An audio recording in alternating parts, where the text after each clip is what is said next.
Well, Hillary Clinton arrives in Beijing later today for the last stop of her Asian tour. The US Secretary of State will travel from South Korea, where she said she's concerned that North Korea may be in a leadership transition battle and be preparing a long-range missile test. She also visited Indonesia and Japan in her first overseas trip in her new job. Reuben Mondejar is Associate Professor at City University of Hong Kong and Director of the university's Global Business Management Program, and he's with me today in the studio. Very good day. Thanks for joining us. Hillary Clinton, how did she do in the first 3 stop-offs, do you think? So far, so good.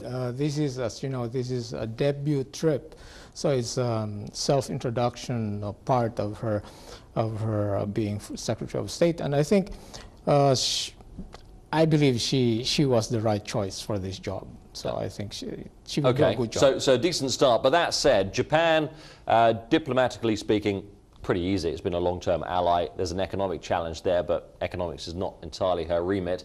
Indonesia and South Korea, relatively small economies. The political problems were bigger there. In China, you potentially got both an economic challenge and a political challenge. So this is the tough job, isn't it?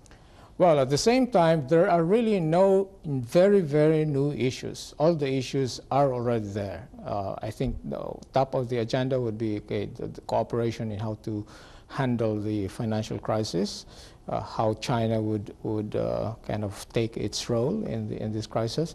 And then another issue would be a reconfirmation of U.S. position on the One China policy. And then there are minor issues, climate change, for example, the carbon emissions of China. You have the human rights issues. So all of this already there. Nothing very substantial will happen in this trip. I don't think that is the goal of Mrs. Clinton. She will meet the officials, and really this is an introductory trip. Well, that's the point. She's got to shake hands and say hello and say, look, let's work together. And who knows what happens behind the scenes after this. I mean, we have a situation at the moment where the US and China are intertwined in terms of trade more than ever before. They need each other. China has US treasuries and needs to sell exports, and the US needs to sell debt to China.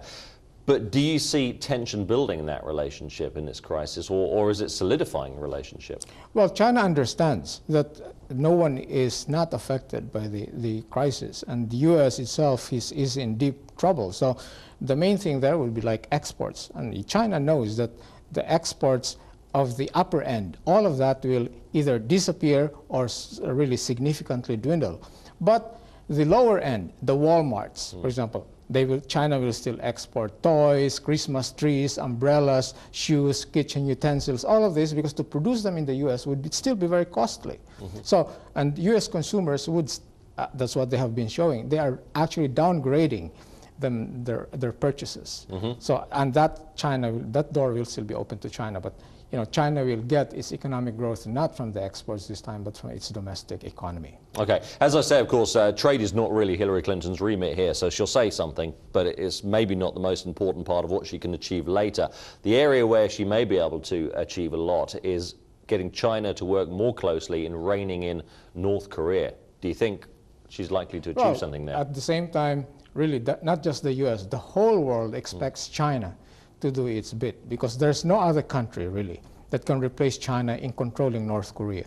No, but as everyone now knows, and how we have witnessed North Korea, it's all talk, bluff, threats, and really, for example, we cannot even imagine that North Korea will use a nuclear weapon on South Korea, because they are neighbors of China.